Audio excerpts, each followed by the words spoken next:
Hello students, welcome. This is Dr. Hanuman Singh Chauhan and you are watching my channel K for Chemistry. Today we are going to study origin of electronic absorption band spectrum. So look here on the screen. The origin of band in electronic spectrum is due to the transition of electrons present in outermost shell in electronic energy level. These valence electrons are responsible for the various bond formation in a molecule. जो electrons orbital में होते हैं, loosely bonded electrons होते हैं, वो energy absorb करके lower energy level से higher energy level में जाते हैं और जितनी एनर्जी को एब्जॉर्ब करते हैं उसी के अकॉर्डिंग उनका जो स्पेक्ट्रम है उस रीजन में प्राप्त होता है। तो इस तरह से जो है वो स्पेक्ट्रम प्राप्त होता है। इलेक्ट्रॉनिक स्पेक्ट्रम है, उसमें इलेक्ट्रॉन जो है वो थोड़ी ज़्यादा एनर्जी को एब्जॉर्ब करता है क्योंकि उसका जो एनर्जी का डिफरेंस है वो बहुत ज़्यादा आता है, इसलिए वो ज़्यादा एनर्जी को ऑब्जर्व करता है और जो ज़्यादा एनर्जी को एब्जॉर्व करेगा तो उसका जो स्पेक्ट्रम है वो थोड़ा कम वेवलेंथ वाले रीजन में प्राप्त होगा और वो रीजन होता है यूवी विजिबल, इसलिए उनका स्पेक्ट्रम उस रीजन में प्राप्त होता है। जैसे UV and visible spectrum appears as broad absorption band instead of sharp absorption band. जो यूवी और विजिबल के जो स्पेक्ट्रम है वो ब्रॉड प्राप्त होते हैं, चौड़े होते हैं, ना कि बहुत पतले और शार्प होते हैं। उसके पीछे रीज़न यह है कि जो एक इलेक्ट्रॉनिक ट्रांजिशन है जिसमें ज़्यादा एनर्जी की आवश्यकता पड़ती है, इलेक्ट्रॉन बहुत ही लो एनर्जी लेवल से बहुत हाई एनर्जी लेवल में जाता है, एक N1 से N2 में जाता है वो, तो इलेक्ट्रॉनिक चेंज आता है इसमें, तो इसमें ज़्यादा एनर्जी की आवश्यकता पड़ती है। और जब इलेक्ट्रॉनिक चेंज आता है तो उसके साथ साथ वाइब्रेशनल चेंज भी होता है और वाइब्रेशनल चेंज होगा तो उसके साथ रोटेशनल चेंज अपने आप होगा। तो इस तरह से तीन तरह के चेंज हो जाते हैं इलेक्ट्रॉनिक ट्रांजिशन में, electronic and vibrational and rotational. तो इस तरह से इनका जो स्पेक्ट्रम है हर ट्रांजिशन के कारण एक एक बैंड बनता है। तो इस तरह से इसका जो स्पेक्ट्रम है वो एक बैंड के रूप में प्राप्त होता है, एक पट्टी के रूप में प्राप्त होता है, क्योंकि एक ट्रांजिशन से तीन ट्रांजिशन साथ में चलते हैं तो एक बैंड की तरह प्राप्त होता है, इसलिए ये स्पेक्ट्रम शार्प ना होकर के बैंड टाइप स्पेक्ट्रम प्राप्त होता है इलेक्ट्रॉनिक चेंजेस का। अब इसमें आप देखिए कि जो स्ट्रक्चर ड्रॉ कर रखा है, so vibration rotation energy levels, so broad absorption bands are recorded as electrons in atoms reside in atomic orbitals. Similarly, electrons in molecules resides in molecular orbital. तो यहाँ ये बताया गया है कि जो इलेक्ट्रॉन्स एटॉमिक ऑर्बिटल के हैं वो एटम के आउटरमोस्ट ऑर्बिटल में होते हैं और जो मॉलिक्यूल के जो इलेक्ट्रॉन्स है वो मॉलिकुलर ऑर्बिटल के जो आउटरमोस्ट ऑर्बिटल है उसमें होते हैं। तो अब ये जो ट्रांजिशन है जिसमें इलेक्ट्रॉन लोअर एनर्जी लेवल से हायर एनर्जी लेवल में जाता है, तो देखिए ट्रांजिशन जो है चार है। एक ट्रांजिशन यह है सिग्मा बॉन्ड से, सिग्मा ऑर्बिटल से इलेक्ट्रॉन निकलकर सिग्मा एंटी बॉन्डिंग में जा रहा है, पहला वाला जो है ये वाला, इसको अपन इस तरह से बताते हैं, ये पहला वाला इसकी बात कर रहे हैं हम। ये इलेक्ट्रॉन सिग्मा ऑर्बिटल से निकलकर सिग्मा स्टार में जा रहे हैं, ये सबसे लोअर से सबसे हायर में जा रहा है, इसमें सबसे ज़्यादा एनर्जी की आवश्यकता पड़ती है। देखिए या इसको यूँ भी कर सकते हैं, सिग्मा से सिग्मा स्टार में इलेक्ट्रॉन जाएगा तो बहुत ज़्यादा एनर्जी की आवश्यकता पड़ती है और ज़्यादा आवश्यकता इसलिए पड़ती है कि सिग्मा वाला जो बॉन्ड है वो बहुत ज़्यादा स्ट्रांग होता है तो उसमें से इलेक्ट्रॉन को निकाल कर हायर एनर्जी लेवल में भेजना बहुत बड़ा, मतलब ज़्यादा एनर्जी की आवश्यकता होती है। तो इसमें ज़्यादा एनर्जी के कारण ये जो है वो इस तरह का स्पेक्ट्रम प्राप्त होगा। दूसरा है उससे थोड़ी सी कम एनर्जी वाला है नॉन बॉन्डिंग से सिग्मा स्टार, ये दूसरा नॉन बॉन्डिंग से सिग्मा स्टार। तो नॉन बॉन्डिंग इलेक्ट्रॉन उन इलेक्ट्रॉन्स को कहते हैं जिनका कोई एंटी बॉन्डिंग ऑर्बिटल नहीं होता है। नॉन बॉन्डिंग ऐसे इलेक्ट्रॉन्स को कहते हैं जिनका कोई एंटी बॉन्डिंग ऑर्बिटल नहीं होता है।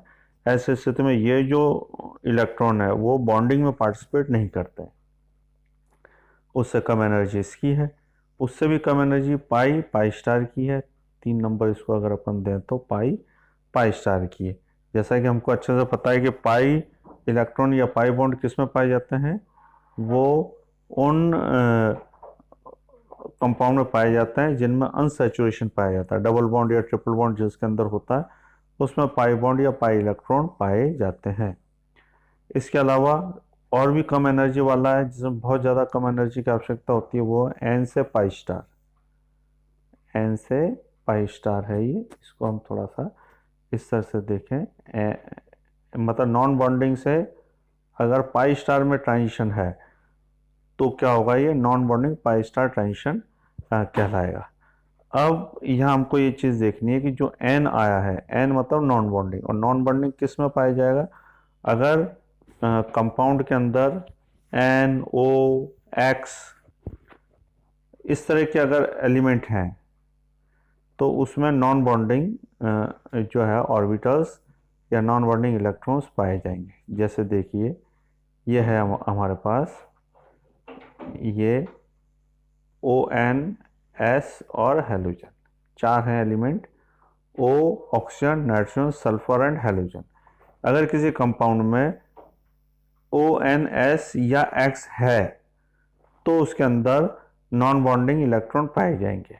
और यदि ये जो एलिमेंट है, ये जो एटम है, अगर सिग्मा बॉन्ड से जुड़े हुए हैं, मतलब सैचुरेटेड हाइड्रोकार्बन में है, तो उसमें एन सिग्मा से एन ट्रांजिशन पाया जाएगा। जैसे पहले बताया था, सिग्मा से सॉरी एन से सिग्मा स्टार ट्रांजिशन पाया जाएगा। अगर किसी के अंदर ओ एन या एस या एक्स एटम है और वो सैचुरेटेड बॉन्ड में है, सैचुरेटेड कंपाउंड में जिसमें सैचुरेटेड इलेक्ट्रॉन्स है, तो उसमें एन से सिग्मा स्टार ट्रांजिशन पाया जाएगा। मतलब इलेक्ट्रॉन जो है वो नॉन बॉन्डिंग ऑर्बिटल से निकलकर और anti bonding sigma anti bonding में जाएंगे। दूसरी बात यह है कि अगर ये जो ओ एन एस या एक्स है वो किसी डबल बॉन्ड वाले एटम से जुड़ा हुआ है, तो ऐसी स्थिति में कौन सा ट्रांजिशन होगा, एन से पाई स्टार ट्रांजिशन होगा, क्योंकि उसमें एन ओ एन एस या एक्स भी है और दूसरा डबल बॉन्ड से भी जुड़ा हुआ है, तो उसमें एन से पाई स्टार ट्रांजिशन पाया जाएगा। अब इसको हम देखते हैं कि ये जो चार ट्रांजिशन है, सिग्मा से सिग्मा स्टार, एन से सिग्मा स्टार, पाई से पाई स्टार और एन से पाई स्टार, ठीक है। सिग्मा सिग्मा स्टार ट्रांजिशन उसमें पाया जाता है जिसमें सारे जो बॉन्ड है वो सिग्मा बॉन्ड हो, मतलब इस तरह का जो है वो सैचुरेटेड हाइड्रोकार्बन में पाया जाएगा ट्रांजिशन। सैचुरेटेड हाइड्रोकार्बन वैसे वैसे होंगे जिसमें सारे सिग्मा बॉन्ड हो और एक भी पाई बॉन्ड ना हो। तो जब सारे सिग्मा बॉन्ड होंगे तो उनको तोड़ने के लिए ज़्यादा एनर्जी की आवश्यकता होगी। उसमें जो इलेक्ट्रॉन है, क्योंकि सारे इलेक्ट्रॉन टाइटली बॉन्डेड है, ढीला बंधा हुआ कोई नहीं है, तो इसलिए उन इलेक्ट्रॉन को ढीला करने के लिए और ढीला करके उनको लोअर एनर्जी लेवल से हायर एनर्जी लेवल में भेजने के लिए हमें ज़्यादा एनर्जी की आवश्यकता होगी। इसलिए सिग्मा से सिग्मा ट्रांजिशन में ज़्यादा एनर्जी की आवश्यकता होती है। और जब एनर्जी ज़्यादा होगी, ज़्यादा एनर्जी की आवश्यकता होगी, तो वेवलेंथ जो है वो अपोजिट जाएगी, वेवलेंथ कम हो जाएगी। तो इसलिए ऐसा जो स्पेक्ट्रम है वो कम वेवलेंथ वाले रीजन में प्राप्त होगा। अगर सारे हाइड्रोकार्बन, ऐसा हाइड्रोकार्बन जिसमें सारे जो बॉन्ड है वो सैचुरेटेड है या सैचुरेटेड हाइड्रोकार्बन हो, तो उसमें जो स्पेक्ट्रम कहाँ प्राप्त होगा, लोअर वेवलेंथ वाले रीजन में प्राप्त होगा। ये जो लोअर वेवलेंथ वाला रीजन है, जैसे CH4 है, CH4 जो है वो सैचुरेटेड हाइड्रोकार्बन है, तो इस तरह से ये जो है वो प्राप्त होते हैं। इसको हम प्राप्त करेंगे वैक्यूम यूवी रीजन में। ये है अपना जो वैक्यूम यूवी रीजन, ये इस रीजन में ये पाया जाएगा। जैसे CH4 है, इसमें 4 सिग्मा बॉन्ड है, इसलिए ये 4 सिग्मा बॉन्ड होने के कारण एनर्जी ज़्यादा खर्च होगी तो वेवलेंथ कम हो जाएगी, तो ये 125 नैनोमीटर की रेंज पर ये पाया जाएगा। और ये कौन सी रेंज होगा, ये वैक्यूम यूवी रीजन में पाया जाएगा। ऐसे ही अगर किसी कंपाउंड के अंदर, किसी सैचुरेटेड कंपाउंड में ओ एन एस या एक्स हैं, वो जुड़े हुए हैं, तो उसमें कौन सा ट्रांजिशन होगा, एन से सिग्मा स्टार ट्रांजिशन होगा। और एन से सिग्मा स्टार ट्रांजिशन के लिए एनर्जी, कम एनर्जी की आवश्यकता पड़ती है उसके मुकाबले।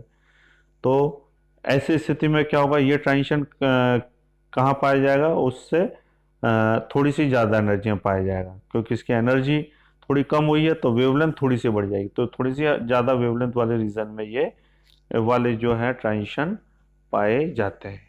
अब जैसे देखिए ये वाला ट्रांजिशन जो पाया जाएगा यूवी रीजन में, ये है, ये ट्रांजिशन पाया जाएगा यूवी रीजन में। For example tri methyl amine, tri methyl amine, amine में नाइट्रोजन आ गया। अब नाइट्रोजन आ गया तो सारे जो है वो एक तरह से सैचुरेटेड हाइड्रोकार्बन है, लेकिन उसमें एन है। एन होने से क्या हो गया, ये एन सिग्मा स्टार ट्रांजिशन हो गया। दूसरा एग्जांपल है मिथाइल अल्कोहल, ओ आ गया है। ओ आने से कि ये कैसा ट्रांजिशन आ गया, एन सिग्मा स्टार ट्रांजिशन आ गया। मिथाइल आयोडाइड, आयोडाइड आ गया, हेलोजन आ गया और सारा सिग्मा बॉन्ड है तो इसलिए एन सिग्मा स्टार ट्रांजिशन है। तो इससे ये ट्रांजिशन होने से इनके जो लैम्डा मैक्स है वो कहाँ कहाँ प्राप्त हो रहे हैं, एक का 227, एक का 153 और एक का 258 नैनोमीटर पर ये इनका लैम्डा मैक्स पाए जाते हैं। उसके मुकाबले इसकी एनर्जी कम है तो एनर्जी कम होने से वेवलेंथ बढ़ गई, तो वेवलेंथ बढ़ के ये कहाँ चला गया, उससे पहले वाला तो वैक्यूम यूवी में था, ये है यूवी रीजन में आ गया। चलिए अब हम थर्ड स्टडी करते हैं पाई पाई स्टार। पाई पाई स्टार ट्रांजिशन किस में होगा, जो अनसैचुरेटेड हाइड्रोकार्बन में जिसमें डबल बॉन्ड या ट्रिपल बॉन्ड हो उसमें पाई पाई स्टार ट्रांजिशन पाया जाता है। पाई पाई स्टार ट्रांजिशन की के लिए जो एनर्जी है एब्जॉर्प्शन वो बहुत कम है, पहले के दोनों से कम है। तो इसमें बहुत कम एनर्जी की आवश्यकता पड़ती है। एनर्जी कम होगी तो वेवलेंथ बढ़ जाएगी। एक चीज ये बात है, जब एनर्जी कम होगी तो इसकी वेवलेंथ जो है वो इंक्रीज हो जाएगी। तो इसकी जो एनर्जी कितनी है, पहले और दूसरे के बीच की एनर्जी है। जब एनर्जी कम हो गई तो वेवलेंथ बढ़ गई, तो वेवलेंथ बढ़ के किस में चला गया, यूवी और विजिबल रीजन में पाया जाएगा। Thus, such transitions generally absorb in the UV and visible region. इस तरह के जो ट्रांजिशन है वो यूवी और विजिबल रीजन में पाए जाते हैं। The compounds containing unsaturated double bond absorb in UV light as pi pi star transition occurs. ठीक है, और पाई पाई स्टार ट्रांजिशन के लिए लैम्डा मैक्स जो है वो सबके अलग अलग होता है। जैसे पाई पाई स्टार के लिए ये इथाइलिन जो है उसमें lambda max for pi pi star transition कितना है, 180 nanometre. In the compounds having unsaturated double bond and a hetero atom, unsaturated double bond और उसके साथ हेटेरो एटम भी हो तो उसमें दो तरह के ट्रांजिशन पाए जाएंगे, पाई पाई स्टार भी होगा और एन पाई स्टार ट्रांजिशन भी होगा। मतलब ये जो पाई बॉन्ड है वो अगर किसी एन ओ एस एक्स इनके साथ अगर जुड़ा हुआ तो पाई पाई स्टार भी आएगा और एन पाई स्टार ट्रांजिशन भी पाया जाता है। इसके बाद सबसे कम एनर्जी का है एन से पाई स्टार ट्रांजिशन, नॉन बॉन्डिंग से पाई स्टार ट्रांजिशन। अगर एन ओ एस एक्स ये अगर एटम अगर पाई बॉन्ड से जुड़े हुए हों, ये अगर एटम अगर पाई बॉन्ड से जुड़े हुए हों तो ऐसे स्थिति में एन पाई स्टार ट्रांजिशन पाया जाएगा। जैसे सी ओ है तो इसमें ओ है वो डबल बॉन्ड से जुड़ा हुआ है तो इसमें एन पाई स्टार ट्रांजिशन पाया जाएगा। और ये जो एन पाई स्टार ट्रांजिशन है इसके अलावा इसमें पाई पाई स्टार ट्रांजिशन भी पाया जाएगा क्योंकि डबल बॉन्ड तो है। तो एक पाई पाई स्टार ट्रांजिशन तो 188 पे और n pi star transition 279 nanometre पे पाया जाएगा। अब इसमें देखिए पाई पाई स्टार ट्रांजिशन है उसकी एनर्जी थोड़ी सी ज़्यादा है, एन पाई स्टार की ट्रांजिशन की एनर्जी कम है। तो जिसकी एनर्जी ज़्यादा है उसकी वेवलेंथ कम हो गई 188 और जिसकी एनर्जी कम थी उसकी वेवलेंथ बढ़ गई 279 नैनोमीटर। इस तरह से ही चलता है।